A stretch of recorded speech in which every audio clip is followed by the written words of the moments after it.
මගේ ගෙවතු වගාවට මම අද තව අලුත් දෙයක් එකතු කරගන්නයි හදන්නේ. ඒ තමයි රතු තම්පලා. ඉතින් මේක හරිම ගුණ පලා වර්ගයක්. මම මේ ටික හිටවන්න සකස් කරපු තැන තමයි මේ තියෙන්නේ. පොහොර පස් එකතු කරා මේකට. මම ගෙදරට කන්න ගෙන ආපු කොළමිටියකින් තමයි මේ දඬු ටික අරගත්තේ. මට උයන්න ඕන කරන කොළ ටික විතරක් කඩාගෙන අර චූටි චූටි කොළ ටික ඉතුරු කරා දඬු ටිකේ. එතකොට මට හිතුණා මේ ටික හිටෙව්වහම මැරෙන එකක් නෑ කියලා දලු තියෙන නිසා. ඒ චූටි දලු ටික ඉක්මනට ලියලන හින්දා. ඉතින් යාළුවනේ මම මේ ටික ඔක්කොම හිටව ගත්තා.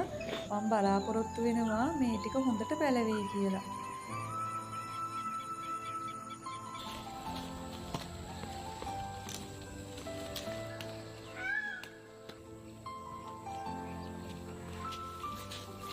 මං කලින් හිටවපු නිවිති ටිකේ දැන් ටික ටික දළු දාගෙන ඉන්නේ. දැක්කහමත් හරිම ආසයි. මගේ පුංචි වගාවේ ඉදිරි වැඩ කටයුතු කොහොම වෙයිද කියලා බලන්න ඔයාලා මගේ පේජ් එකත් එක්ක එකතු වෙලා ඉන්න.